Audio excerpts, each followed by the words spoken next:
Hey folks, welcome back to another video. Today we'll be taking a look at this mechanical keyboard from Zifriend. It's the ZA646. Recently ordered it from the garage at a very steep price. As you can see, this is a mechanical keyboard with the blue switch and RGB. Inside the box, well, there's nothing inside the box. I've already unboxed it and there was nothing except this user manual, which you can see. There's a bunch of key combination and how to control the RGB. Basically information regarding that. So talking about the keyboard, it is a black keyboard. I did forget to show you that the keys are replaceable, but I'm not so sure about the switches because I didn't get any forceps or any tweezers to pluck them off.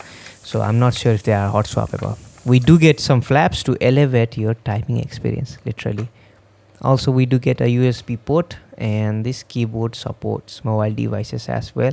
So you feel free to connect this to anything that has a Type-C port in it. Overall, the keyboard is pretty light, and I would have preferred a white one for aesthetics because it doesn't really match my setup. But as you can see here, it is in fact a blue switch and very noisy. And I'll do a typing test here for you guys to see how noisy this thing it really is. And actually, before we start the typing test, look at the RGB effects here. We got the normal one, we got the breathing one, we got the random keys lighting one. We also got the one that lights up your previously hit keys. So as you can see, it lights up and then slowly decays over time. We also have this other mode which cycles through all the key rows. And yeah, you can also control the speed of the RGB animations, speed it up and then slow it down as well. And also control the brightness of the light. So that's typical settings, but it's good that this keyboard has that feature. And let's see what's the next one is. Okay, it seems like this one only lights up the WASD keys and the surrounding keys, basically for gamers. And yeah, there is an RGB light on the back that you can control by pressing FN plus L key.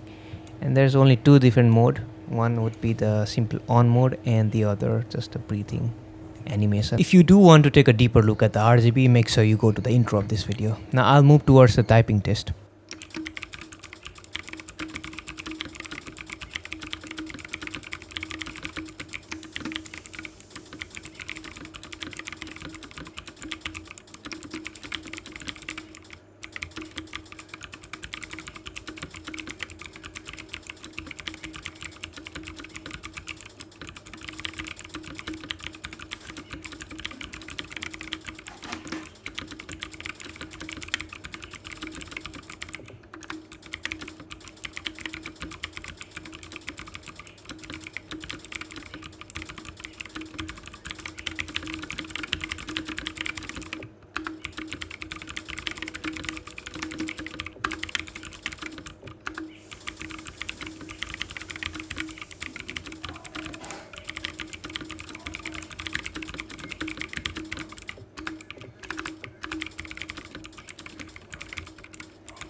So that is it for the keyboard review. It's a great keyboard if you find it at a steal price. If you like the video, make sure you rate and comment. Subscribe.